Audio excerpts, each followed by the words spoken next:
Hey, what's up, everybody? We're back for another fun and exciting episode of The Love Zone, where we talk about love, we talk about sex, we talk about relationship, we talk about marriage, we talk a little bit about this and talk a little bit about that, what's going on in pop culture, current news, all that good stuff. Nah, we didn't touch most of that stuff, but when it comes to relationship and relationships, we all up in that thing, yo. Yes, we are. My name is Kevin Nash, and I got the rest of my crew with me today. I gotta find out how everybody's doing because we didn't get a chance to connect, to find out, and talk to each other in the past couple of weeks. But we got Aishia deal. Hey Aishia, how you doing, mama? I'm doing good.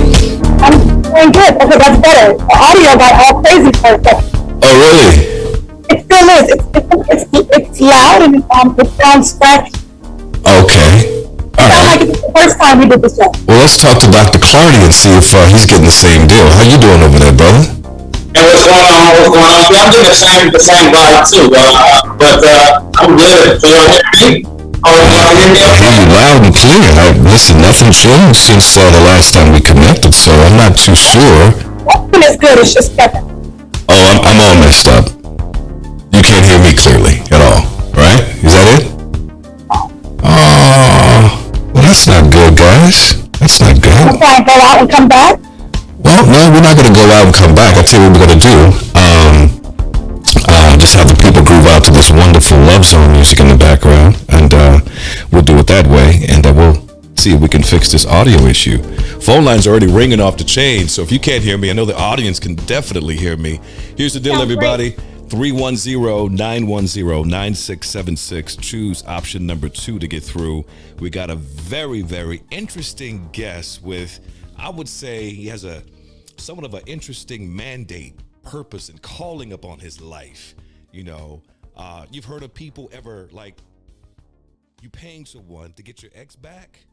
Well, he's going to coach you as to how to do that. Like, how many people out there really want their ex back?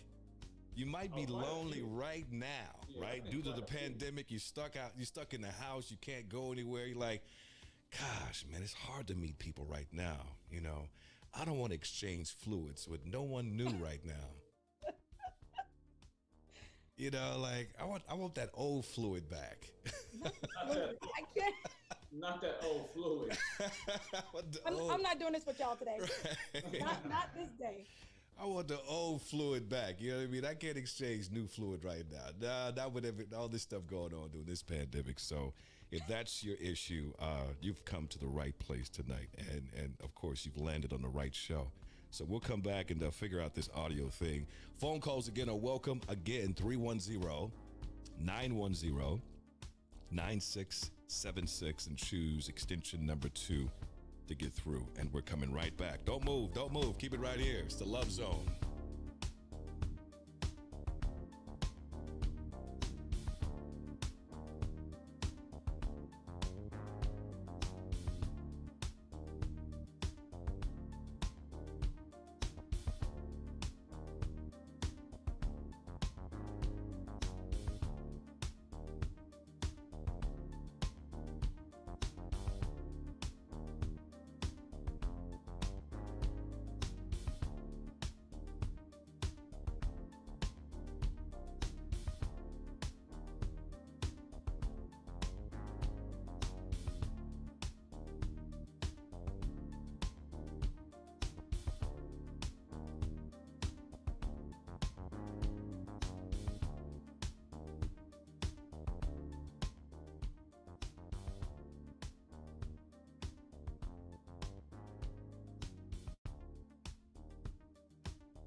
All right, guys. Can you hear me now? I'm a little low right now.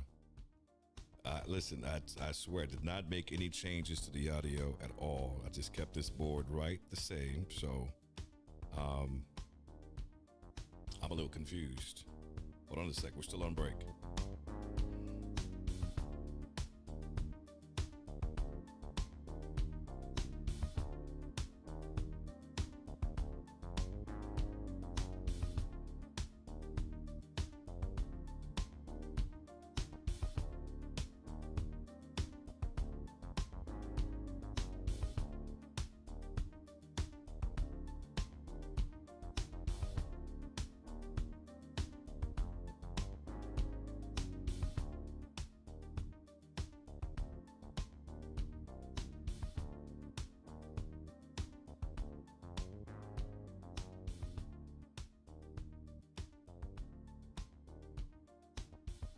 Okay, we good? Yeah. We're better now? Yeah. I can hear you clearly. Loud and clear. Yeah, not loud, but clear. But clear. All right, good. All right, let's forget about the small talk right now because we wasted some time to get into this show. I'm gonna get into tonight's guest, Mr. Lee Williams. Everybody, welcome to the show, Coach Lee Williams. Welcome, my brother. Thank you. Thank you. I'm going to read Wilson. But, Wilson. I'm going to read a bit of his bio. Close. Coach happened Lee. before. Coach Lee works with individuals to become their most attractive selves, to bring success in relationships and reunite them with their ex. Right? He helps women and men get their ex back, and is a dating coach. Coach Wilson, not Williams. Coach Wilson. Welcome, my man. Thank you. Wonderful to be here. Give us a bit about your background. How did you get started in this business, man?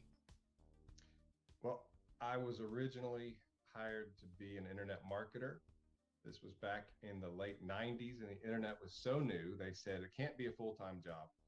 So they put me part-time as a writer, and I followed the president of this company around. And this company, what they did was when a couple was going to divorce and they were certain of it, sometimes they would do this as a last ditch effort. They would go to his workshop. And so he had several workshops and I went to all of them. And my job was to basically learn all his material so I could ghostwrite for him. And I did that.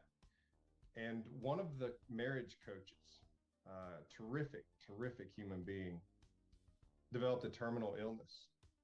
And the news got progressively bad, and he announced one day that he just had to resign. He only had 2 or 3 months to live. And it was an awful week because I just really just looked up to this guy. And the company asked me, would you fill in for a few weeks and then we're going to hire somebody else? You know, this is temporary. So I did that. And after a few weeks, they said, you want to go a couple months? So I did. And then they said, would you like to get some certifications and just do this full time? And I said, sure. And that was about 20 years ago. And so what happened with the dating part of it, though, was a lot of my friends would come to me when they had breakup trouble because they knew I was a marriage coach. And then friends of friends, and, you know, eventually got to be people I never met. And so I decided to start doing more of that, and eventually went out on my own. And then finally, late 2017, I started a YouTube channel. So it's been an interesting 2 decades, to say the least. Right. Give us just a few of your trade secrets, man, and your techniques that you usually use. How do you bring 2 people together who have, you know, decided to part ways? How do you mend that?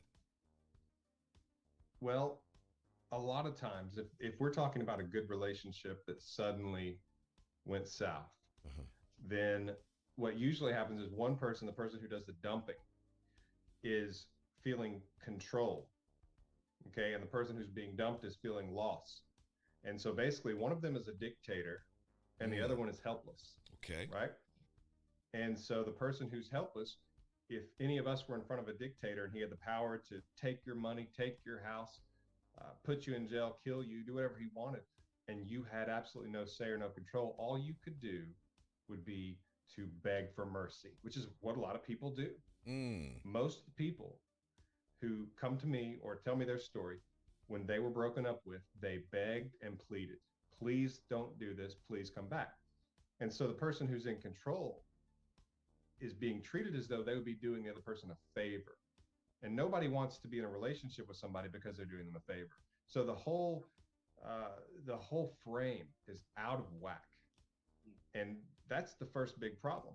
You've got to get away from that structure because it's not going to work. That dynamic is destined to just continue to crash.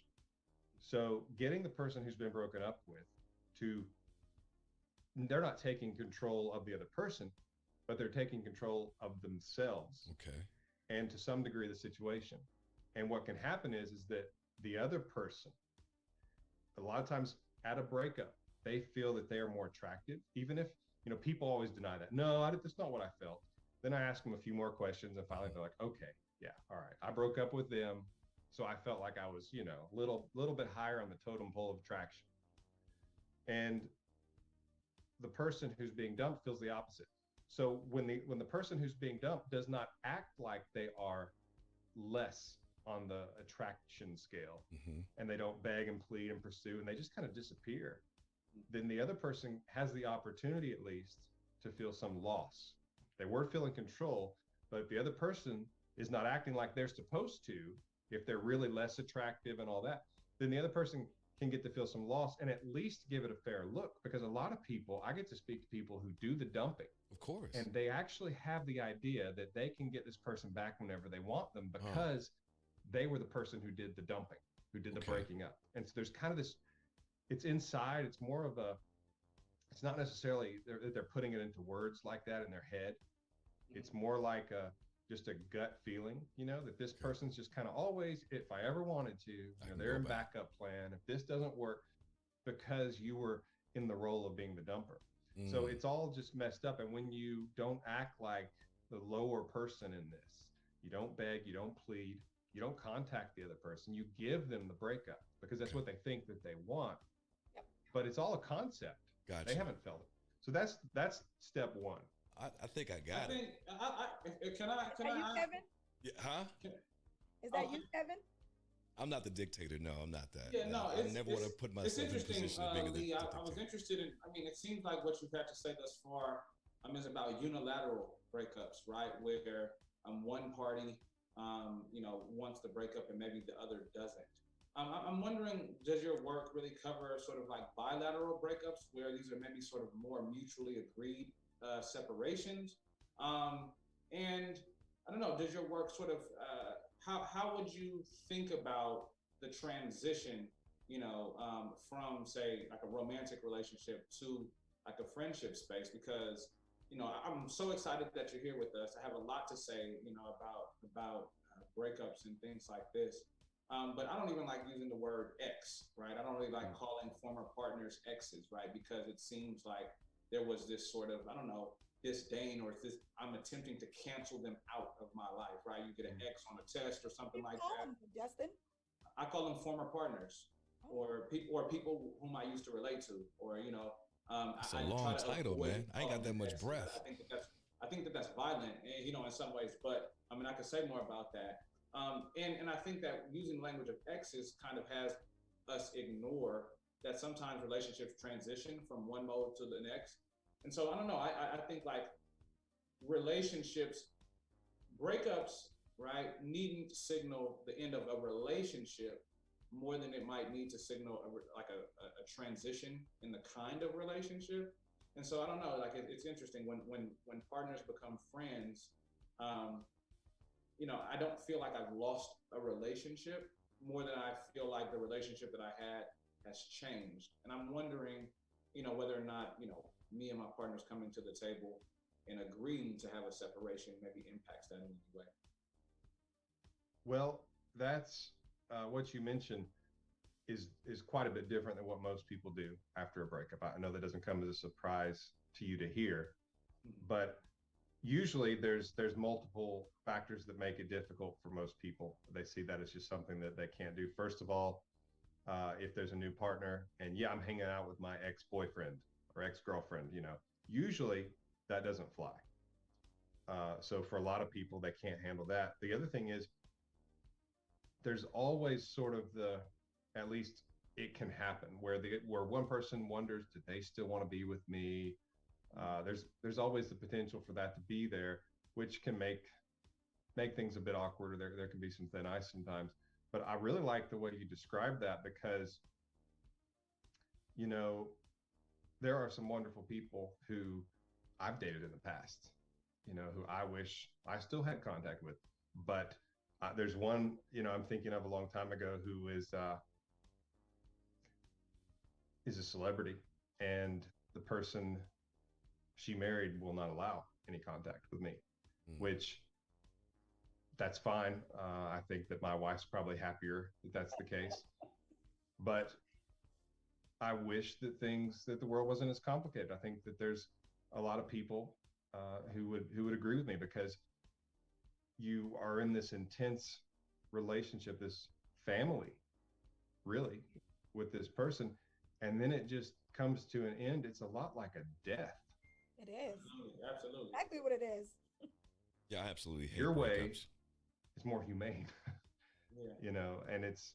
I appreciate that. I appreciate that. Recognizing the humanity there. I want to know, why is it that, what do you think about ghosting, right? Like, this is something that's become a thing in the dating culture. I think it's emotionally violent.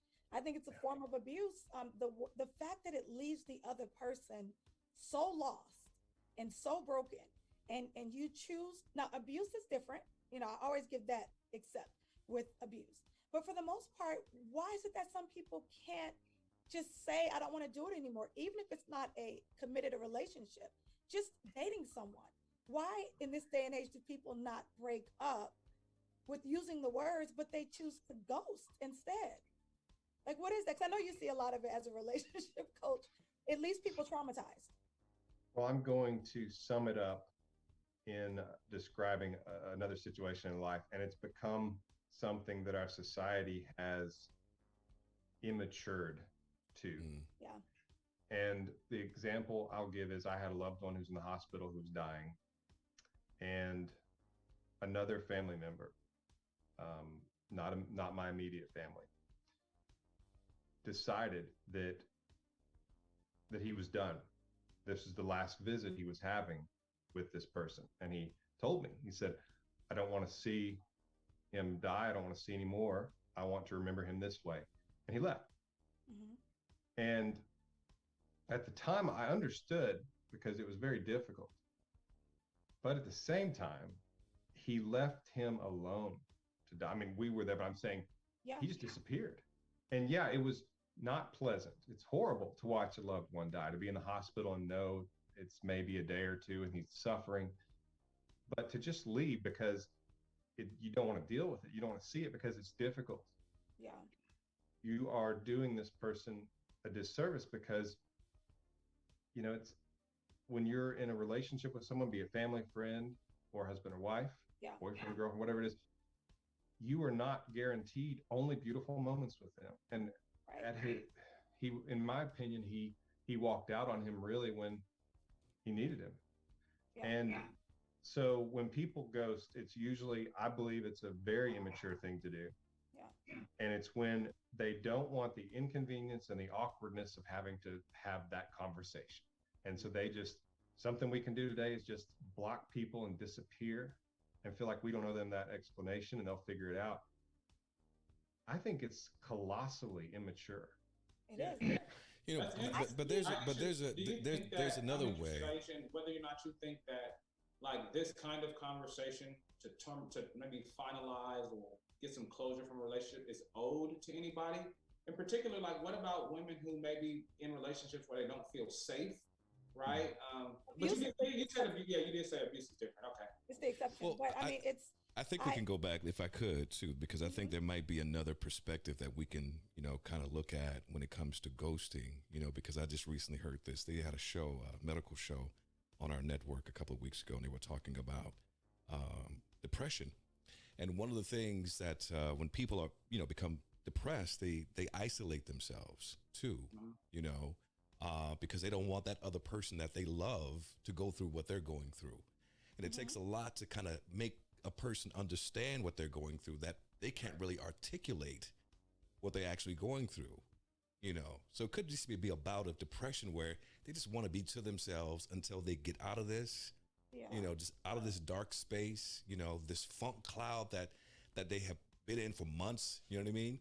So it can be looked at upon as ghosting, but most of the time I think people not being ghosted, like, you know, I was going through something. I didn't want to drag you through it, you know. Because now we're living in a world. We're living in a world. But I'm saying we're living in a world right now. People are selfish. People are not as giving and loving as they used to be. So, but I think you would say that in the beginning, right? Like if you're someone and you deal with depression, like that's something that a lot of people just they don't have any power over. Right. But I think that when you start dating someone and getting to know them, don't you mention some of these things so when they do occur, you're able to say, well, I was in the space. But I think what people don't do is they don't give the other person the consideration of letting them know what space they're in. If we've been hanging out and we've been spending time together and we've been having a great time for 2-3 months, and then you hit that wall of depression, and it's almost like the person just drops out of your life. And now you're like, well, what's wrong? Are you okay? Is this something I did? It could feel like ghosting with no explanation. I totally understand your point, but I think once you have those kind of conversations in the beginning, it's almost as if you're, you know, in competition of being the biggest victim. Like, I'm telling you how I am right now. So then she may come across, well, this is me. I do this too. Okay. I do that. You're like, then they become competitive. Like, okay, well, who's the greatest? Who's the greatest victim here? You know what I mean? Who's competing with traumas here?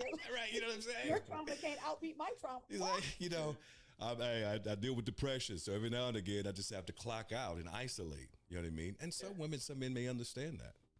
So that's interesting. Like what I'm hearing is sort of like to characterize ghosting as sort of like immature, maybe slightly like ableist, right? Kevin, is what you're saying, that some people kind of face mental health challenges that really do prevent them from having these kinds of candid conversations about terminating relationships. And then they're not just ghosting their girlfriend or boyfriend, but their mother, their father, their sister, their brother, everyone, friends, but they family. know it though. The people that's in your life and they've been there, your family, they know. But what about this poor man or poor woman that's only been around for 90 days and you guys have had the best connection, and then it's like, what? They might know. They might know. I mean, people may not sort of disclose their mental health. Like, you know, they never disclose their mental health. Most people do not express on a date, oh, by the way, I suffer from depression, and, you know, I also suffer. People they're not forward with that. But if they were more forward, we can't you automatically allow someone to be there. But we can't just automatically assume that this person is ghosting you because they want a better life without you. And that's what I'm saying. But we don't know that, remember? Right. We don't know on this end. So that's why you just have to give it. That's why you just have to give it some time. Give it some time. Yeah, it's interesting because giving it some time, Kevin. That's funny because earlier in the conversation you were mentioning how it takes you about 10 breakups. You know what I mean? I'm like, is that about how much time you ought to be giving it? You know, there we go. These guys, you know. I have to tell Lee, because Lee, what they were saying when we first got on to do our first call, you know, before the show, they were talking about how long it takes them to actually walk away. So Justin and Kevin had that conversation. How takes many about good 10 times. 11th time I'm done. You know what I mean? Good 10 times. I mean, because I absolutely hate breakups. I do not like breakups whatsoever. Yeah, and what I'm referring to when I'm talking about ghosting, or when I hear it being described, is where someone uses a total disconnect in place of a breakup, you know, and it's just, they just disappear. Right. And so this other person has been seeing them every day. We're throwing 50, 60 texts to each other during the day. You know, we're telling how our day was. Good morning, good night, I love you. And then one day they're gone. Disappear. It's traumatizing. Yeah, that's true. Yeah, I mean, you know, sometimes people even, were they in a car wreck? You know, what happened? And this other person was basically disappearing to dump them. And that's more, you know, if we're talking about someone who is trying to spare the other person from what they're going through, even then I kind of think a message would be helpful. But they may not be in a place where they can, you know, understand that, or where they're healthy enough to even consider that. But I think that would be a different situation to some degree. But the ghosting I'm talking about is kind of the modern. Whenever I hear it, I think of someone who's like 19. Yes, because it's childish as hell. It doesn't make any sense. It's like, what would you rather? Because everyone doesn't block when they ghost, right? Some people leave your phone open and available to call. So it's like, so you would rather someone call you 10 or 15 times that you don't want to deal with anymore? You should just say you want to be done and not deal with the text and the phone calls. Aisha, who are you talking to? Who are you talking to? What's his name? The things that I think your audio dropped out. No, I was asking Aisha, who is she talking to? Who are you talking about? What's his name? Who did it to you, mama?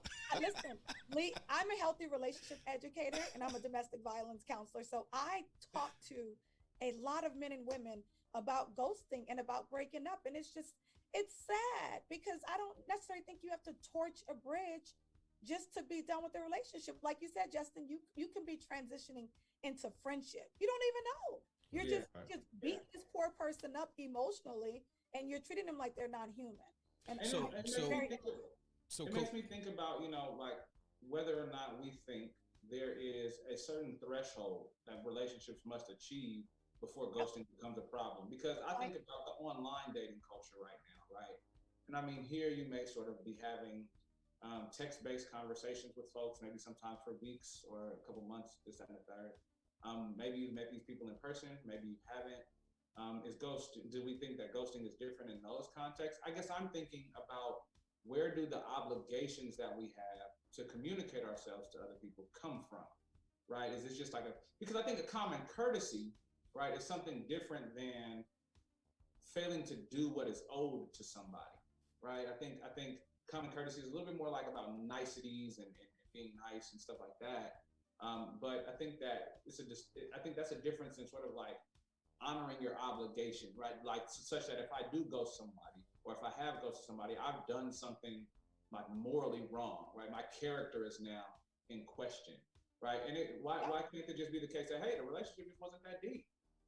Well, I mean, I just think that dating these days is so selfish and so self-centered because it's like you don't necessarily have to be in a relationship with someone in order for them to matter.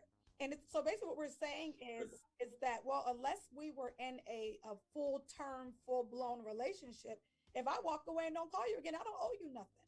But it's like, but who even acts out of that space? Like I live a life where I'm trying to be authentic as I can throughout my journey and hurt as few people as possible along the way. So that's my journey.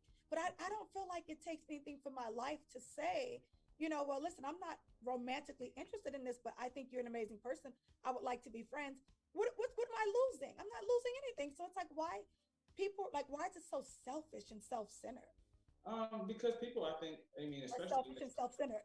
Yeah, I think there's people, especially in the social media era, right, are about. I mean, I see memes daily, like literally from Black women, a lot of Black women, protect your peace, sis. You know what I'm saying? Like block his number. I don't like that tone, sir. Okay, I don't like that tone. Like they hey, gassing people up at brunch and stuff like this.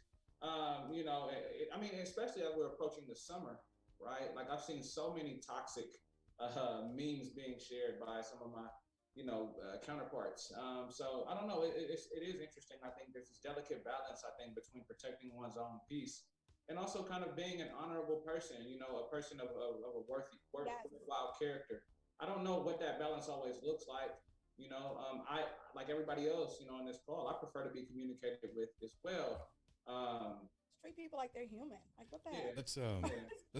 Let's get Coach Lee back into the conversation, guys. I had a question for Lee. Okay.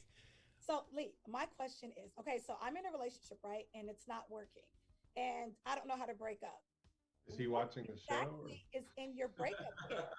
Exactly. Because you have a breakup kit. And I want to know, what does that mean when I come to you and like, listen, things aren't feeling good. I feel like my boyfriend broke up with me 7 times already. Got 3 more. Exactly, 3 more to go. So what would I need as would I need the breakup kit, or the person that's doing the dumping needs your breakup kit? Because he has a breakup kit, ladies and gentlemen. It's the person who's been dumped. Okay. And they want their ex back. Got it. What does it consist of? What'd you say? What does it consist of, the kit?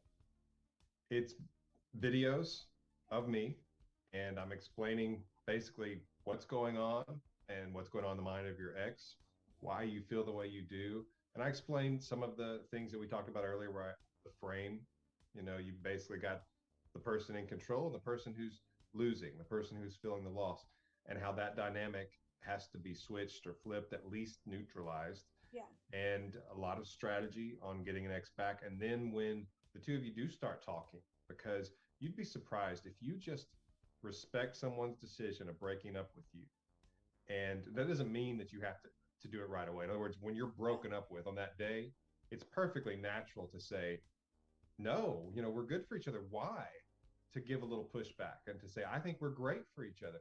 That's fine. As a matter of fact, there's some positives to that. The problem is when we're talking days, weeks later, and you're still reaching out, you're begging, pleading.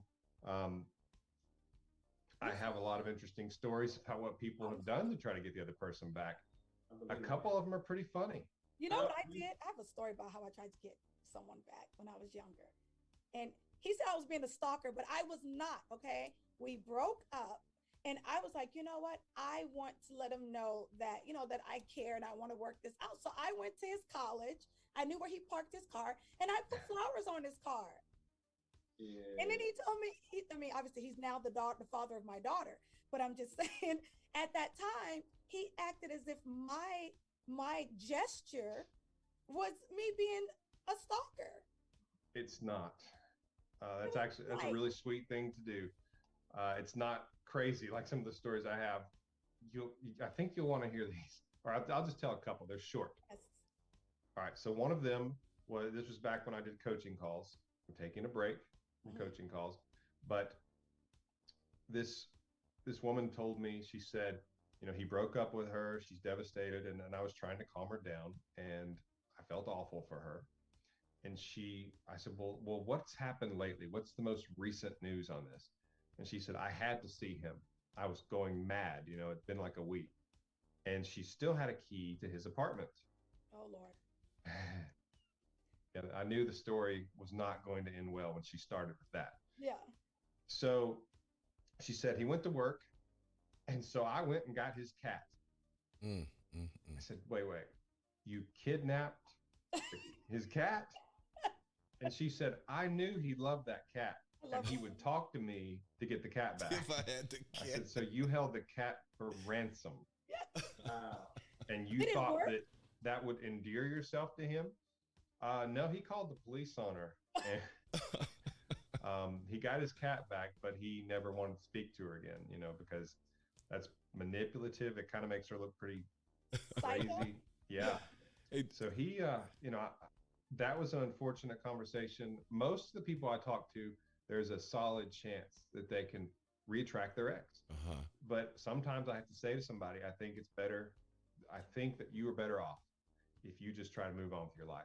Let me ask you this, Coach Lee. Interesting. Turn your mic up. I can't hear you. That's why Justin just jumped in. Okay. I don't know what's wrong with my mic. Okay, go ahead, Justin. Yeah, I was just wondering. I mean, this is interesting. This idea of breakup kit being for the dumpy, as we've sort of been identifying them as. It makes me think about like the power dynamics, whether or not there are problematic power dynamics with the person having been broken up with, being taught how to re-pursue the person who just essentially told them that they didn't want them. But then also, like the second question is the idea of, people being able to sort of watch you in your videos and ultimately end up getting their exes back or former partners back, to me seems to suggest that love and relationships seem to follow some kind of rational formula. Do you think that love is maybe more reasonable than people maybe give it credit for? Oh, I don't know if it's reasonable. I think it's very well. Who knows? I'm interested. But you're so disciplined. So I know. Go ahead, Lee. Well, I do think that their love and relationships certainly have rationale and they have reason to them. But I believe that just like certain things, they say there was a line in one of the U2 songs, and they said, when they don't know what you're doing, it must be art. And that's actually a really profound line, because there's a lot of things in life where we can't even explain what's exactly happening. Right. Tiger Woods can tell us how he hits a golf ball. Okay, well, then I can go out and hit a golf ball now like Tiger Woods because he told me how he did it. Right. No, that's not how it works. a guitarist can say, yeah, how I do this is and he can explain it. Doesn't mean I can just go do it, because we all have our own art, and you can't just explain someone how you do your art. And love is an art, and we all have our own flares and our own style. And it's based on, I believe that love is based on all three parts of us: mind, body, and spirit. And a lot of times those are very different languages. So when someone says, okay, so is it simply this, you do A and B and C, and then your ex comes running back? A lot of it, first of all, it's not that simple, but a lot of it is giving the other person what they think they want, because they may not really want it. When you break up with someone, as I mentioned before, it's conceptual. And so many times people have come to me, and when their ex does reach out, they will say things like, I didn't see your place in my life before.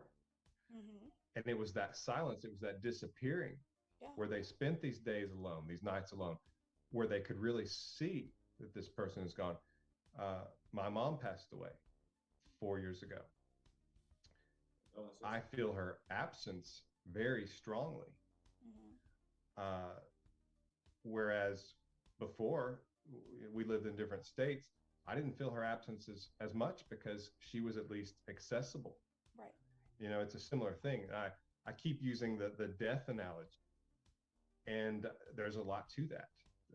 In a video I recently did, I talk about how when people grieve a loved one who has died, that part of the grieving often involves things that are not about missing the person, but are feeling, for example, feeling sorry for the person who died. They're not here with their family, they're not here with us, and you feel sorry for them, and you feel guilty. Maybe there's some things you said and you wish you could take back. And so there's all these emotions that make this grief mountain higher.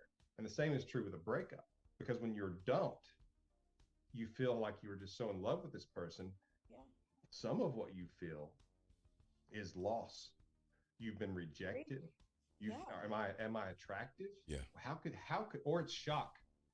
A lot of people are in shock that someone who they thought loved them so much could just walk away.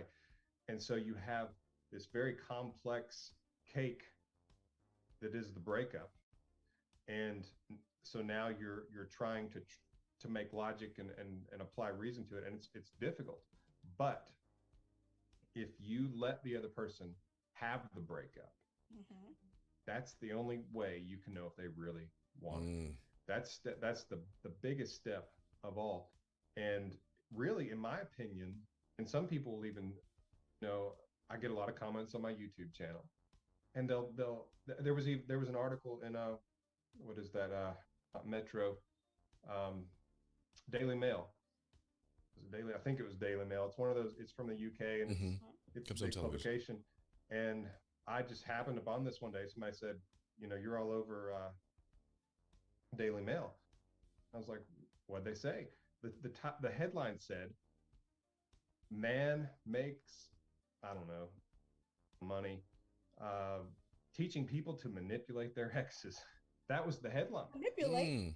Yeah, manipulate with my picture. Oh, my and I'm goodness. like, it's not manipulating. It's a mature response. When someone says, I don't want you in my life anymore, Walk away. Walking away is the mature thing to do. The immature thing is to force your way in where you're not welcome. But is So that I was pretty upset. Is that the same thing? It's sort of like walking away for the sake of walking away. Is that the same thing as walking away with the later hope that in walking away, I will actually stand a better chance of getting them later? Like I can see how maybe for some people that might seem a little manipulative. Well, I mean, I tell Each people situation is different, though. I tell them just completely do something different. Like when you do something different, if you normally, send text messages and why are you doing this and why are you, like you say, when you give them what they think you want, I call it do something different. Do something different. I got a question for you, Coach Lee. Can you guys hear me? You remove yourself from someone's life, it's like a loss. Go ahead, Kevin. All right. My mic is not working today, guys, so that's why I'm kind of staying low.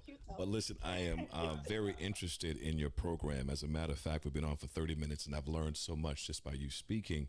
So I want to know more about. I'm gonna call it a 12-step program. Towards the end of your program, I mean, is there any room that you get in and you negotiate with the dictator or the dumpster yourself? Do they give you their contact information and you begin to talk to them? How does it all work? Do you negotiate with them? Did you call them dumpster because they're trash? See, that's weird. That's interesting. You heard it as dumpster, like a trash dumpster. I was thinking of like gangster, like the dumpster. The dumpster. There you go. That's Both weird. terms are right. So towards the Yeah. end, so within the process itself, do you actually contact the other half and negotiate with him and say, hey, look, Alicia's been trying to contact you. She's in love with you. You've been rejecting her phone calls, her text messages. What's the deal, man? She's an awesome you play woman. Go between, or you like the relationship Yeah. moderator? Oh, do I play? Do you Okay. play it? Yeah. Well, back when I did coaching calls, first of all, I wouldn't just call someone myself. They would have to set up a call with me, and it would be, in my opinion, it wouldn't be appropriate for me to just call, someone who's dumped somebody else. I only spoke to usually the person who did the dumping. Sometimes if they started to talk again, then I would hear from the person who did the dumping. And that was more like, how do we make this work? Because I did find out that I missed this person. I love this person, but we've got these issues and that's why I left, but I'm willing to work on them. Will you help us? And so then I would do some of that. But no, I didn't play go between, and try to talk to the other person and say, come back. Didn't play the call you mediator at all. Can you call my ex? Can you hear caller? That'd be something. Oh, That'd be something the ex would Lots like. of Okay, times they would ask if I would try to reach out, would I email them? that'll be something the ex would like. It's gonna take $50,000 cash. All right, if she want me back. Let's take some phone calls tonight. 310-910-9676. Choose option number 2 to get through. And this person's been on hold for a long time. Caller, are you still there? Caller, are you there? Yeah, I'm here. Okay, go ahead, my man. What's Yeah, your I'm name? here. What's your name and where you calling from? My name is Joe. Okay, Joe, what's your question for Coach Lee? Okay. I live with my ex, and we've been separated for 9 months already. Yes, I did the begging and the pleading in the beginning, and that didn't work. The more I begged and I pleaded, the more she was pushed away. She is now in a rebound relationship in which she doesn't know that I know. I only know because I was snooping around. So, are you there? Yeah, we're I'm listening here. to your story. Go ahead. Just listening. Okay. So, again, 9 months into it already. We own a house together. She told me to take her off the house, take her off the deed, take her off the loan. I did everything. I did everything she asked for, even though I didn't want that, but I did everything she asked for. She said she was going to move. She hasn't moved yet, supposedly because she hasn't found an apartment yet, which is hard to believe. Yes, I know things are hard out there because of the pandemic, but supposedly she hasn't found an apartment yet. Got to the point, we're at 9 months now. I tell her, hey, I'm tired of this already. We are living together. You are, silent. You're not talking to me. The only 2 words that come out of our mouths are, excuse me, are hi, excuse me, hi and bye. That's it. She goes out every weekend. She does her thing. And I'm just here just moping around, waiting. I keep my head up when I come in and out, but I'm hurting. So I told her, hey, it's been 9 months. You either stay and we fix things, or you leave, and I'll help you leave. I will give you money. I'll give you 6 months of rent so you can go and get another apartment. I cannot take this torture anymore. I still love you. I want to fix things, but I cannot take this torture anymore. What's your advice to Joe, Coach Lee? Got 1 foot in, 1 foot out. That's toxic. Go ahead, Coach. Well, what did she say when she broke up with you? Did she have reasons? Yeah, I wasn't spending enough quality time with her. She says I didn't validate her enough. Pretty much the relationship became boring. Okay. She didn't exactly say that, but it's more, I didn't give her enough quality time. She brought up things from the past, like 10 years ago. We were together for 12 years. She brought up things from the past. I'm like, I found that a weak excuse to break up now. It's not like she caught me with another woman or anything like that. And so you started begging and pleading, and she responded pretty negatively, right? Yes. Did she get angry? She says she feels that vaguely. She did say that she felt like a switch went off. That she's no longer emotionally, attached to me. Yeah.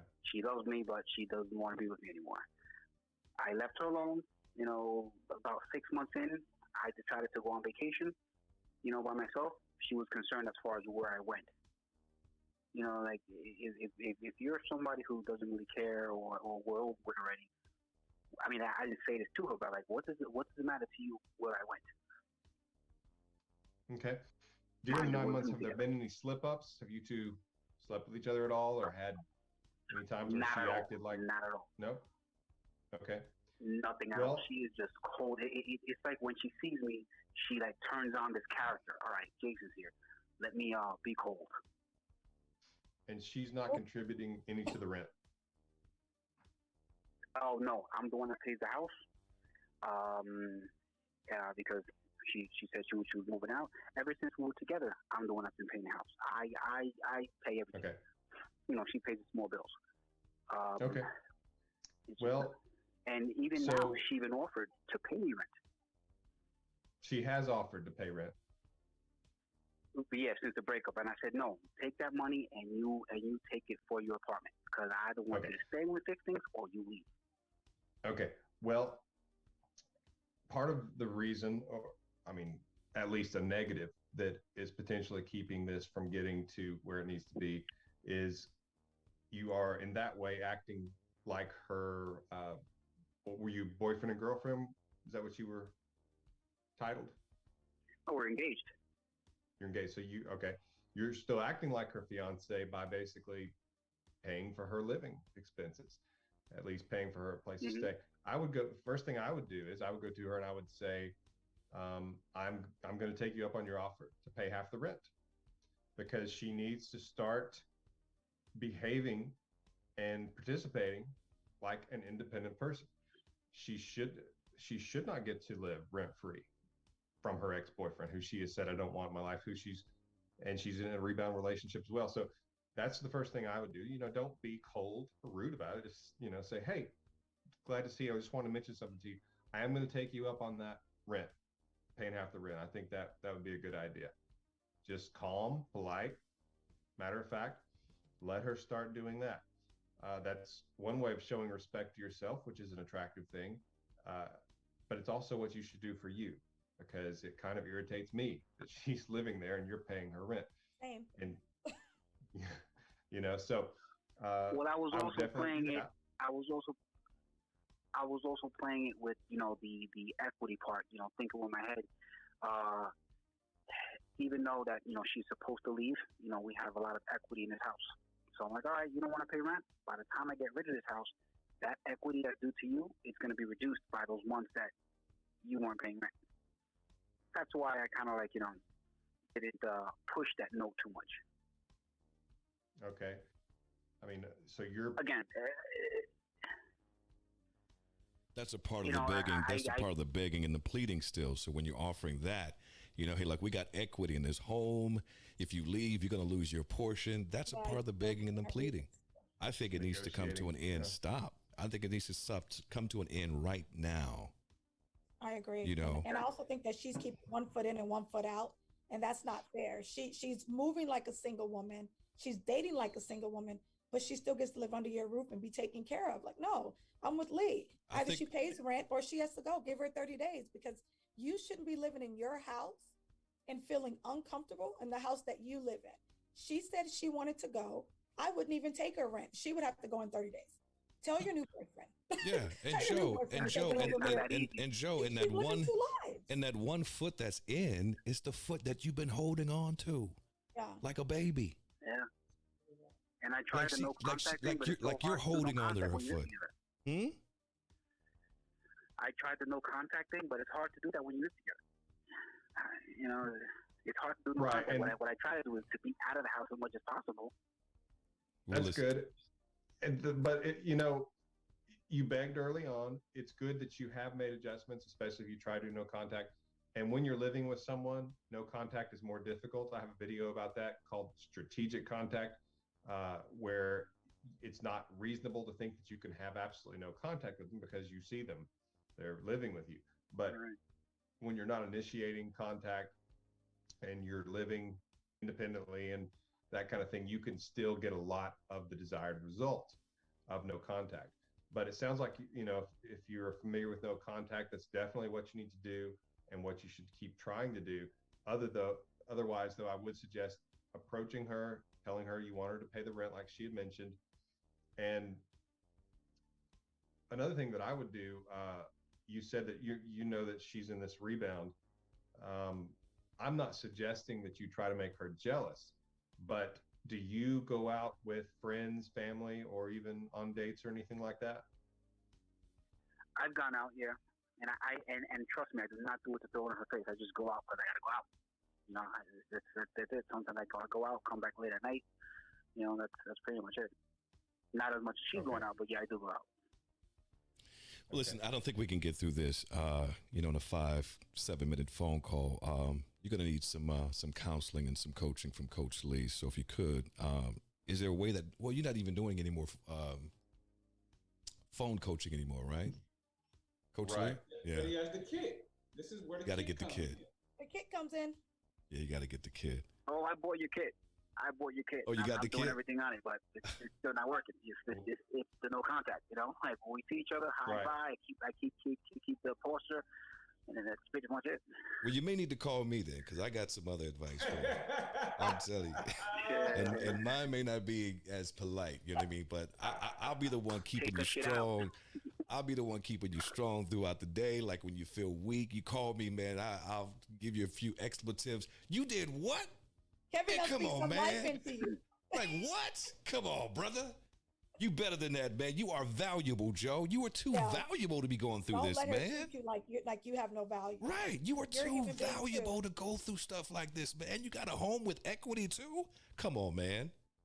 Come I'm on. like, sir, are you Yeah. taking It's me got to be a way that you can come in my. I'll shake you, brother. Shake you because something is going on within you that needs to be shook.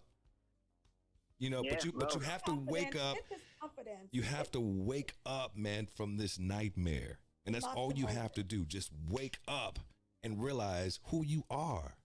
Yeah. And I know you've been with her for 12 years, right? So I'm pretty sure this is all you know. She's all you know. Mm-hmm. But, how you describing her, man, this can't be the one for you, brother. Mm-mm. This cannot. But I will say this. If she starts paying rent and gets a little dose of reality and starts thinking, I could be paying my own rent somewhere, and lives on her own, that might be the dose of reality that she really needs to where this could work out. But just because it's not happening right away, it doesn't mean you're not doing the right things. I do think you need to tweak a little bit and get her to pay rent and that kind of stuff. But if you are trying to avoid her, you're not reaching out and talking to her, you're doing the right things. But in a relationship that's been that long, especially when you did some begging and pleading, sometimes it can take a lot longer. It may take some rebounds, but that doesn't mean you wait around, and you sure don't want her thinking you're waiting around. Now, Coach But Lee, it sounds like you're doing a lot of the right stuff. it sounds like a timetable needs to be put in place too. So you don't say, hey, look, just pay rent. And say, hey, look, you pay rent for the next 6 months, and that's it. After that, hey, look, we'll renegotiate the deal or whatever. Yeah, After after 6 months. please be looking for a place. Yeah. In the meanwhile, Just yeah, nice and polite. you got Oh, 6 months. Should I start helping her look for places too? Because I've seen a few places. Like one place came out today. Should I throw that in her face? Hey, look, this. But this Lee, came out that today. would Wanna be look at it? funny though. Leave it on the Lee, counter. I if would, you yeah. brought that to her and said, I I think saw so. a place, she probably would be sick. And plus, I think that'll make you more attractive too. You know Hey, what I if mean? you want to bring a few flyers, and kind of say, Leave it here's on the some counter. apartment complexes. I like that. Yeah. I like that a lot. That's kind of savage. But Kevin will get them all the way together. but as far as going with her, nope, No. that's a boyfriend job right there. No. She she's No, lost not that, going with man. her. Just She's pretty much missing saying, out. just pretty much giving it to her. Like Coach Lee said, pretty much give her the breakup. You want to go out? Here, here's an apartment. Go look at it. It's like. And so Joe, so her name is off the deed. Yeah, I gave her what she asked for. Oh my goodness, man, you got all He's that equity crazy. to yourself. I ain't taking my name off the deed now. Hey, Oh, brother. but wait a minute. But after I did that was when she told me, "Oh, I regret doing it." Listen, Oh, do you asked not her, I gave it. do not go to the county clerk's office and put her name back on that deed. at It's all. done. No, Do you know not. what? Do not. I may be soft, but I ain't stupid. Okay. We're counting on that. Right, All right, man. We got to take off for now, man. Other people trying to get through, but appreciate your phone call. All right, thanks. All right, Joe. If I can, real quick, Coach Lee was talking about a dose of reality, and it's crazy because I can't really hear the word dose any day, these days without thinking of the damn COVID vax, right? But it's interesting because I'm wondering. That made me think about, how the pandemic, how you've seen, Coach Lee, the pandemic impacting relationships. Have you seen like any differences in maybe like the rise of separations since the pandemic, or are people kind of like shelling up, because of what were they calling them early on? What was it, like a COVID bubble or a bubble? I don't know. People just spending more time with each other. So how has that impacted relationships? Well, originally, I did a survey of married couples, and it actually ended up in USA Today, and it looked bad. This was around April. This was a year ago, and the lockdowns were causing problems. A lot of it was because these people were used to, he goes off to work, maybe she goes off to work, whatever, but they're not seeing each other all day. They're only seeing each other a small part of the day. Right. And so if they're having trouble, then they're getting a break. And so they're not really having to face the difficulty. They're getting that nice little break. And so maybe they've found a balance where they can only take so much of each other. Well, now in the lockdown, it's breakfast, lunch, and dinner with this person. And so at the first, that was really bad. And the number of people considering divorce doubled within just a few months. Wow. But it gets good because in January, I did another survey. Okay. And this survey was in the New York Times, and they interviewed me about this. It was really cool. And the number of people who were considering divorce didn't just go down. It actually went down, not to the level even before the lockdown. It was half of that. Wow. It was in the single digits, I wonder. or at least it was very close. It was like 11%. And in my opinion, what's happened is that we have changed very much from a culture we were traveling everywhere. We were, oh, it's so cool. I'm going to go, see this giant clock in Europe, and I'm going to do these things because that's what we were told life's about. And then all of a sudden that wasn't happening. People couldn't come in, people couldn't go out. You couldn't even go to a restaurant. And so in a lot of ways, it's like living in the 1600s. I mean, our lives became very localized. Yeah. And these people who were in our homes or on our block became our life, part of our lives. It was like just something that we've never experienced. And I believe that we started appreciating them more because of the fact that they were all we had. And we started to think maybe that we could work on this. This could be better, especially if in these crazy times, just have somebody to depend on to say, did you see the news today? Yeah. Did you see how many people died today? To have someone to lean on. And there's a lot of positives that could happen from this. And I think that's what happened. I think people just begin to value each other who were not valuing each other before. Yeah. I'm wondering if people also made decisions to maybe open up their relationships or kind of, alter their relationships in new ways to kind of make them more sustainable. I don't know. That might be. Aishia, you were going to say something? There you go, Jace. I was going to say that I wanted to know your opinion on breaks, right? Like people take breaks, and I don't believe in the break thing. I think it's very weird. People use breaks as an excuse to go out and sleep around it. But what are your thoughts on breaks? If someone decides in a relationship, okay, I want to take a break, is it really breaks, do you think? Or are they taking a break from the relationship to go play single and play the field, then come back? Because I feel like a lot of breaks are not genuine. Sometimes breaks are manipulative, Mm-hmm. and they will be something where they're trying to get the other person's attention, like, hey, you could lose me. Yeah. I don't like that. I think that's, we talked about, is this manipulative? Is that manipulative? I think that is manipulative. I also think, that a lot of times when people say they want to break, it's because they want to break up and they're just not able to say that because it's awkward. And so they kind of give the other person a little bit of hope. It's not that bad. I just want to break. But, then once you pull back and you haven't talked to them in a week or two, it's a lot easier to kind of work up the courage to say, I'm done. It's That's so interesting. toxic. It is toxic, and it makes me think about whether or not this model of relationships that says, okay, when we get into relationships, we have to be in them forever, right? Or till death does us part, right? I wonder if that model is itself outdated, and wondered if maybe if we thought about relationships as being themselves more short term in some ways, whether or not those kinds of breaks, as we're talking about them now, might not be, built into them. Because I actually think that breaks can be healthy, for relationships and non-manipulative, especially for people who have more independent or who are just more independent people. The smothering and the having to be accountable to a relationship and everything like that all of the time gets exhausting. And then they want to do it in periods, but not necessarily all the time. We go together. You ain't getting no break. If you ain't happy, you got to go. Now you ain't getting no damn break. That's but I think where Dr. Clardy is coming from, it's more character, like he's talking about. It's going to take integrity. It's going to take honesty. It's going to take transparency. I think these are some of the ingredients that makes up a great relationship, a good, strong, solid relationship. Yeah.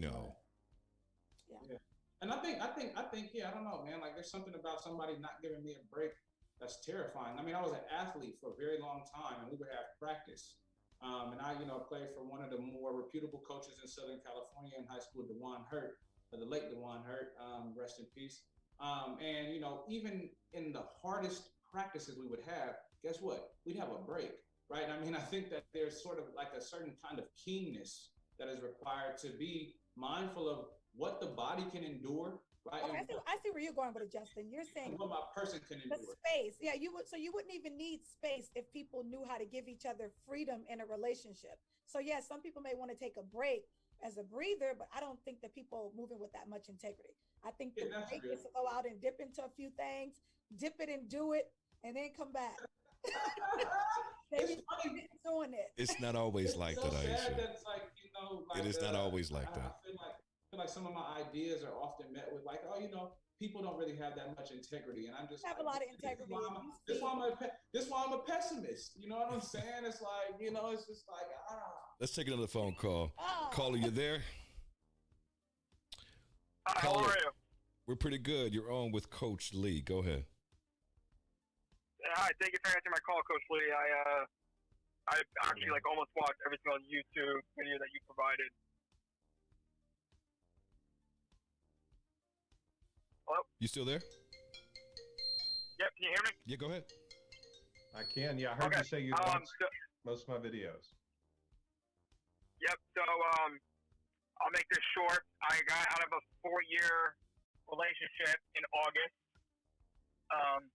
I was going to propose, and I bought a trip to Disney, and I had a ring, and then she cut it off.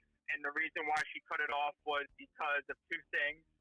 One, I wasn't giving her enough attention, and two, she wanted to, go out and drink.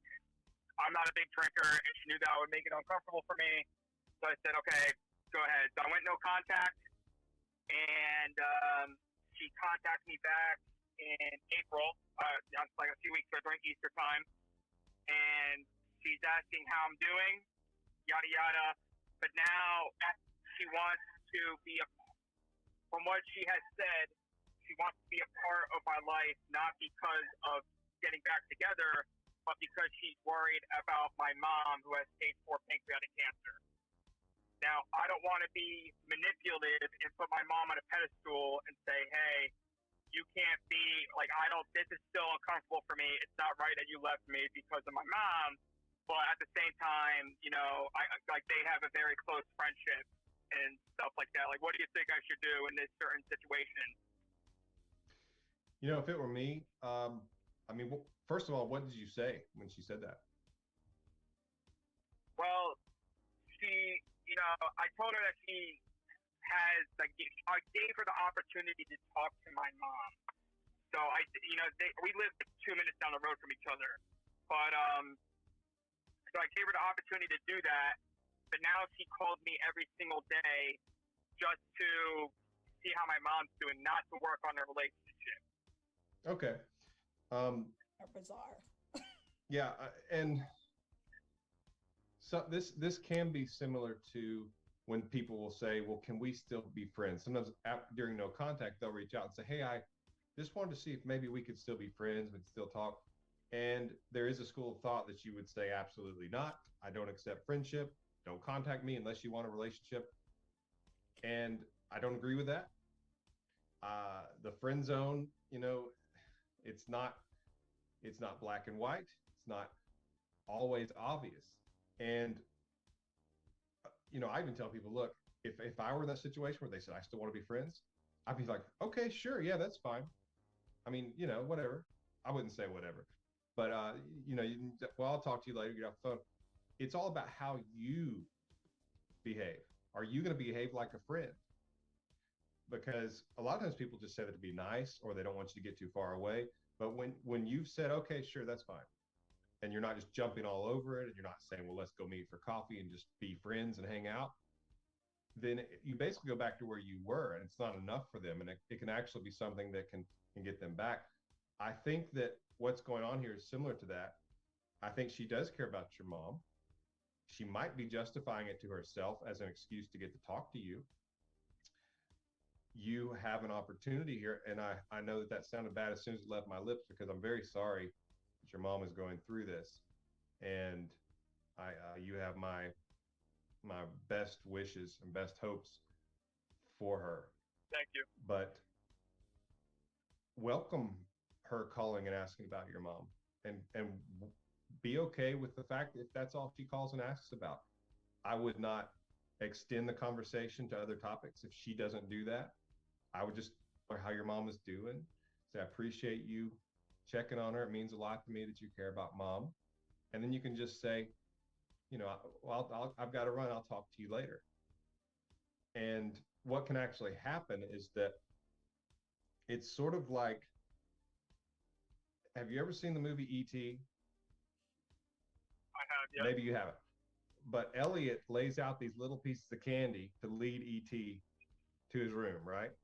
Because E.T. gets to look at the candy and he tastes it and he likes it. Well, what happens when you like that? Well, you want more.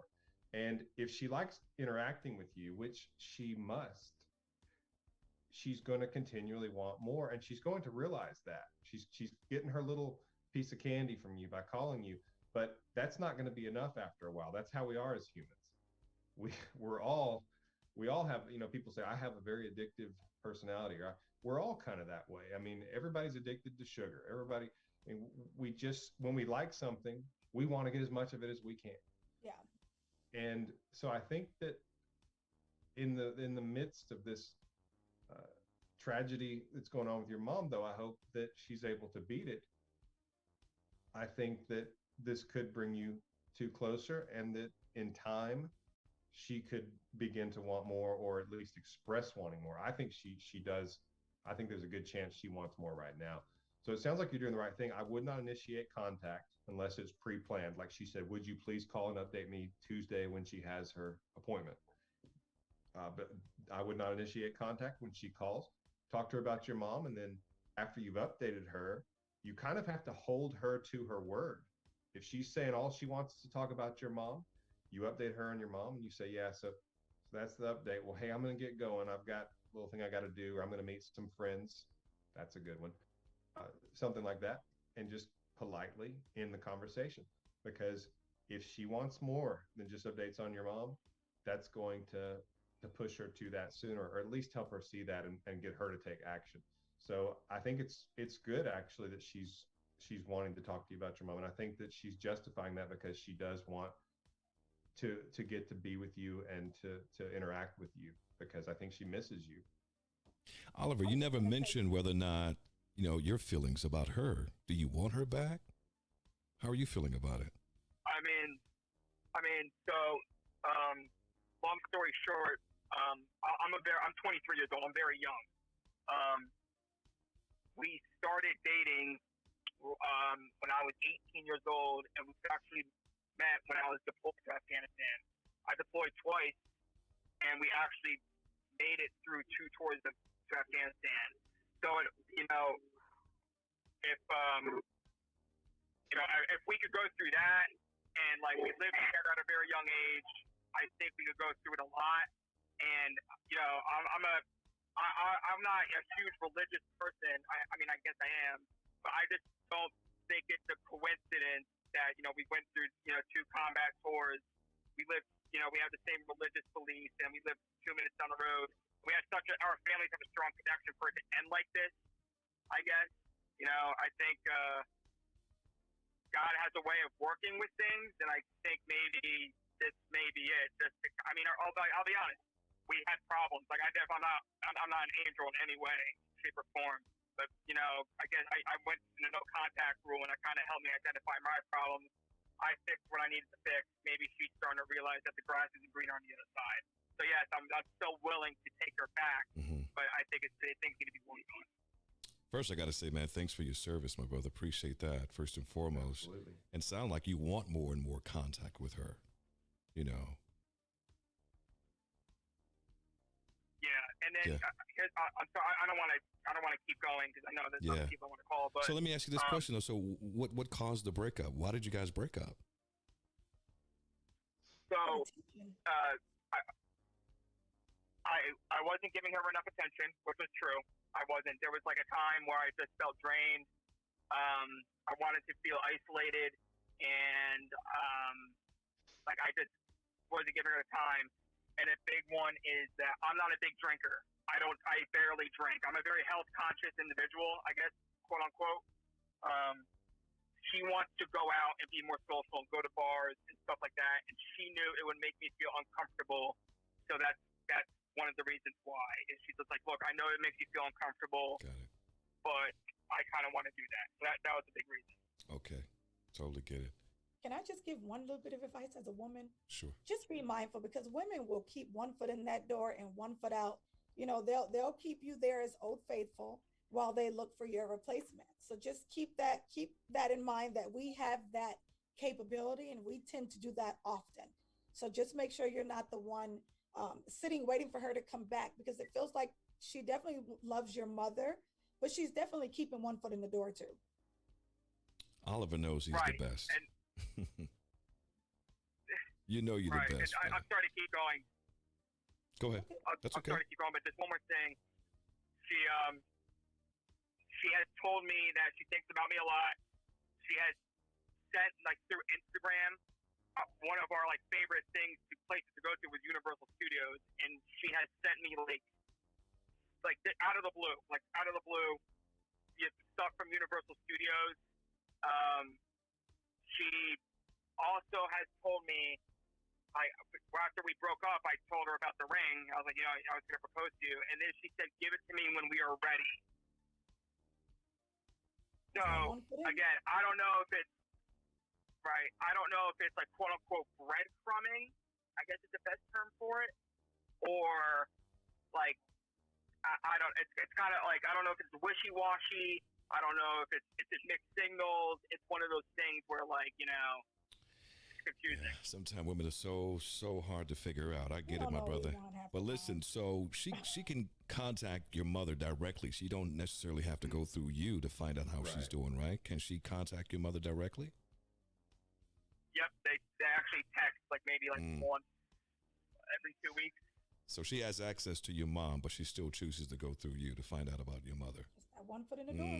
Okay. Yep. Yeah, and I want to say one thing about this, you know, going out to clubs and bars and drinking and all that. I know that's a very trendy thing to do. There's nothing wrong with that. I mean, I do that occasionally, pretty rarely. But, you know, I think that there probably has already been a point where she's been out and she's having a conversation with somebody where she's yelling at somebody over a drink because, you know, the music's so loud, you got to yell and what? And maybe she had this moment where she kind of sits back and she's like, so I gave him up so I could do this. Right. This is it? Yeah, I get it. Yeah. Right. I think that you just be patient Don't be pushy. It sounds like you're doing a pretty good job. Yeah. Let her keep calling and asking about your mom. Let her come back to you at her own pace. You just be the strong man who you clearly are, because you have served on foreign land and you fought for our freedom. I think this is an easy task for you that you're up to. You just keep doing what you're doing, and I think there's a good shot things will work out, but it will take some time probably. But it sounds like things are like the earth's moving under your feet a little bit based on what you're telling us. I agree. So I agree, Coach Lee. Totally agree, man. So just be patient. Be patient. Good advice. Thanks for your phone call tonight, my man. Okay, brother. It's No, interesting. thank you guys. I appreciate it. God bless. God bless you. God bless. Yeah, God bless. It's interesting, like our first two callers have been men, and it makes me think, Coach Lee, do you find that the larger portion of your audience or clientele base is men, or do you get many women in this position? And is your advice, does it differ based on gender, right? Do you work with trans folks or things like that? I've worked with people who would describe themselves that way, and I've worked with same-sex relationships, but 93% plus are hetero relationships. But as far as demographics, it's it's very close to even. As a matter of fact, I can tell you some exact stats on gender, and just pretty quick here. 43.5% are female, 56.5% are male. So it's fairly balanced. And when I did coaching calls, I actually had quite a bit more females who would seek the coaching. Based on those stats, it was closer to the 62%. 62% were female who would go for the coaching calls. And I think that women tend to be more open. I don't want to speak out of place, but they seem to be more open for some guidance with relationships. Guys tend to think, no, we're fine. We don't need anybody. Women tend to be more open to, maybe someone could give us some instruction, because, we can make this better. We need maybe an outside party to take a look and give us some tips here and there. So that's just my observation, is that it tends to be that way. But my videos, I try to speak to both. I usually, instead of saying ex-girlfriend or ex-boyfriend, I will just say ex, because most of the principles are almost as far as effectiveness. And I'm speaking from 2 decades of experience, because I did start so young doing this, but the research wasn't young. And that's what I'm referring to. And research on these things show that, believe it or not, the response to a lot of the strategies when you're trying to reattract someone, men and women respond very similarly to. That their timing may be different, but the response is usually pretty close to being the same. For example, the no contact rule. A lot of people will say it doesn't work on women. Well, that's not true, because I get an absurd number of emails a day from men telling me they got their girlfriend back with a no contact rule, just like I get an absurd number of emails a day from women telling me they got their boyfriend back with the no contact rule. So I know that it does work and can work in situations. And when I did coaching calls and I was able to keep stats, it was almost identical. I mean, we're talking about, you could even say that there's not a statistical margin that's wide enough to say it's not identical. You know what I'm saying? Is that it's only 3% off in one way or the other, which is not a big enough percentage to really be able to say I'm being super exact. So I tried to speak to both, and because it seems to work that way. And I think when we try to isolate, that sometimes we can become a little bit too absolutist, and that it ends up making us think too mathematically. I like to say in my videos, and people will laugh, because I'll say your ex is not a math problem. And they're a human being. They're not a math problem. So that's important to keep in mind too. Good stuff. Good stuff. You know, we're running out of time. Let's take one last call before we wrap things up.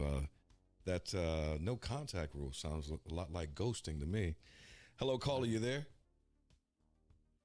Yes. Can you hear me? Yeah, we can hear you. What's your name and where you calling from? Awesome. My name is Patrick Lennon. I'm calling from Culver City. All right, go ahead and talk to Coach Lee. You're on with Coach Lee. All right. Well, it's nice to talk to you guys. First off, I want to say hello to Dr. Justin. I used to go to school with you at Pepperdine. We were philosophy majors. Hey, yo, yeah, Waves. we played basketball together. Hey, yo, Waves. Yeah. Yeah, so it's really good to see you on here. And Coach Lee, I've been watching a lot of your videos lately. I'm going through a breakup right now. I've been going out. Well, I was going out with a girl for 4 years, and last month we finally called it quits. So our relationship had its ups and downs, but it was pretty passionate. There was a lot of talks about marriage. She used to send me wedding rings, and she really wanted to push the relationship forward, and we discussed moving in together. But I was still living at my parents' house during the course of the relationship, and I was working really hard on my business. And I finally got to the point where I can afford having a place and moving out and stuff. But I did feel it was best for me to get my own space, and I wanted her to have her own space, and I wanted to live separately while we figured some things out before taking that next step. And I'm afraid that kind of pushed her away, that maybe I was moving too slow. Anyway, so we broke up. She started talking to other people, and did she break up with you, or? Yeah, so back in January, we kind of had an argument when we were on a trip together, and at the end of the trip, she broke up with me. She said she wanted to take a break. And I was completely unaware of your channel and everything like that. So we kept in contact with each other for another month. We even spent Valentine's Day together. We even slept together. And then the next morning, I was thinking things were going to go back to normal because I thought it was a really nice night. And then she mentioned that she was still talking to people on Bumble. And I got a little upset, and I got needy, and I pushed her away. And later on in the week, I tried to contact her, and then she started getting more and more cold. And I got some really bad advice from someone, and I got the bright idea to go to her house and to ask for her hand in marriage. And it was a very bad decision. I felt really embarrassed about it. She told me no, and then after that happened, I took a step back. I actually called a mutual friend of her and mine. That person kind of set us up originally, and then she said, the big issue between you guys is that she wanted you to stand up for her when there was this big fight between her and my sister. On my birthday last year, there was this argument, and she felt like I didn't take her side. So I called a family meeting. I got my feelings out, and then I went back and I told her about that meeting, and then she told me she was really proud of me for standing up and sticking up for myself. But what ended up happening was she still was like, I still don't think we should talk unless if it's something that's really important. And then from there, we went into no contact, and I haven't contacted her. It's been probably 40 days now, around that point. It was mid-March. So sorry, I know I'm kind of all over the place. So what's your question for Coach Lee? We're running out of time, so what's your question for him? Okay. So my question is, going into no contact now, like, did I completely ruin my chances with the level of begging and pleading that I did? Well, I wouldn't say it's completely ruined them. You didn't help things. I think you know that. And when you did call the family meeting and then you told her about it, in some ways, even though there's some positives, the negatives of that are that you still look like you are trying to make some effort to get her back. So she, in other words, it's going to be difficult for her to look at that and see anything except he's doing this to try to get me back. And even if it's the right thing to do, the fact that you kind of told her about it, it looks like you're saying, ta-da, it looks like you're saying, see, look, I did this so you can come back to me now, right? Which puts pressure on her to come back. It makes it look like you think you've got to earn her back. Just lots of things that puts you in a lower level as far as attraction totem pole.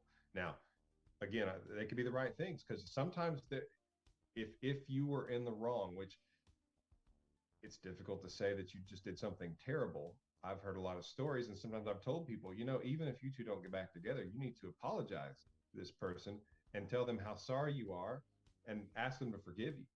That's not something I would say in your situation. I don't know all the details, but based on what you told me, sounds like maybe, you maybe didn't have the right conversation at the right time that you should have to stick up for her. Maybe she felt like you didn't, but I don't know what your intentions were. But the fact that you've already got that out of the way and you've told her that you did that, what's done is done. And you've done the right thing by staying away, because that's what she's basically said she wanted. When someone tells you they don't want you in their life, that's what you have to do. You can't force your way in. So I wouldn't say that you have just destroyed your chances. You sound pretty young. How old are you? I'm 30. Okay. You're older than I thought. But how old is she? 29. 29. Okay. And she's kind of looking around a little bit. So I would keep doing what you're doing. Don't reach out to her. If you two were together, you say 4 years? Yes, 4 years. 4 years. Okay. The odds are pretty good that you're going to hear from her in some way. If it gets to be, say, that 3-month mark and you haven't heard from her, that's where we start talking about, what do you really have to lose? Because that's where the odds do start to go down that she's going to reach out and that you two are going to get back together. Because eventually human beings adapt. We figure it out. We get stronger. We move on. So if you wanted to simply have a casual, hey, wanted to see how you're doing. This is going on with me. Hope you're doing well. It's one of those things where you don't really hurt anything. And I know there are people who will say, no, when you go into no contact, you never contact them again, ever. And I know people say that. Right. That's their right to say. But after a 4-year relationship, and then kind of what you're telling me, it's hard to say, obviously, what will happen. But all you can do is do the right thing now, which is to make sure she doesn't feel any pressure from you, and that she's getting a chance to actually miss you, see your place in her life. And I can tell you this much, I'm talking to a lot of people, the dating world out there is pretty extreme. It can be all over the place. And if you were a good person in her life, she felt close to you, she felt like you were family with her, and she can look at these people that she's dating and see that they are less, that you're a better guy than that. There's a lot that can happen, is what I'm saying. Her going on dates is not the worst thing that could happen, especially if you were good to her and you're a good guy and that you're a prize. So I would stay in no contact. Yeah. Be patient. That's what I would do. Great advice. Great advice. I have one really quick question I want to throw in there too. So I've been in no I'm sorry. What did you say? Nothing. Go ahead. Yeah, I have one more quick question. So, like I said, I've been in no contact. It's been like for over a month now, and my birthday is coming up on May 10th. Uh-oh. So I'm like kind of curious to see if she's gonna reach out or not. So if she does reach out, should I just say thanks and just leave it at that? And I was maybe just thinking about waiting to the 3 months part, 3 months, like what you're saying. Like maybe just say thanks. If it doesn't go any further than that, don't initiate anything more. But like after 3 months, like maybe in June, maybe send a message. What do you think about in response to like a birthday message? Yeah, so if she says happy birthday, which the odds are pretty good she will at least just say happy birthday. Just say thank you. If you want to just be flashy, say thank you. It's been a great day. Nothing else. Let her, if the conversation's going to continue, needs to come from her, because she, the one who has closed the door here, she has to be the one to open it. You can also use some celebratory emojis as well. Birthday cake, candles. You know what I mean? I'm drinking it up or something like that. All right, man. Appreciate your phone call. All right. The best of luck to you. Appreciate you guys. Thank you all. Thank you. You're welcome. Bye. Good night. We have went over an hour and a half, you guys. It's been exciting. It's been fun. Happened. I'm serious, yeah. And the phone lines are still ringing off the chain, wanting to talk to Coach Lee. Coach, give us some closing remarks, man. Give us some last words, something that we can cling to and hold on to. Well, I think that a lesson from the last year for the entire world is the importance of taking life one day at a time, because we're not guaranteed next week. We're not even guaranteed tomorrow. And when we live our lives only planning and thinking about next week, the weekend, we lose what's right in front of us. And if you can learn to really just soak up the seconds of your life right here, right now, for all that they're worth, then not only will you have less anxiety about the future and life in general, but you will do the things you want to do because you'll be so focused instead of thinking so far out there where you can't even do anything yet. And that's true with the relationship that you're in or the relationship you're trying to get back. One day at a time is enough. It's plenty. Oh, that's beautiful. Thank you so much, man. Where can people get your kits, your products? Everything. Yeah, everything. Your books, your DVDs, your CDs, everything. If you go to YouTube and just type in Coach Lee, you'll find my channel. And if you would like to see my website, it's myxbackcoach.com. myxbackcoach.com. Are you on Instagram or Twitter? I am on Instagram, Real Coach Lee. On Instagram, Real Coach Lee. Real Coach Lee. Got it. Let's give the Real Coach Lee a great big round of applause, everybody. Thanks for being our special guest today. Thank you for having me. I've enjoyed it. You guys are great. Let's do this again. We have to. This is fun. The phone is still ringing off the hook. Like, what? There was a woman that called for you, Lee, at like 3 o'clock. We're gonna have to put some time limits on these callers, though. Voicemail message. I know. Goodness. I'm sorry, sis, didn't get a chance to call back through, but you can follow him on Instagram or book a session. Remember, I'm not doing those. He's not doing that anymore. He's not doing sessions anymore. He's beyond that. That's below his pay grade. I hate that. I know. I wish I could talk to more people. Just one of me, though. Yeah. All right, you guys. You guys have great nights. Thank you for having me. All right. Thanks for coming out with us tonight. All right, the Love Zone right here on Radio Free 102.3. We're KJLH.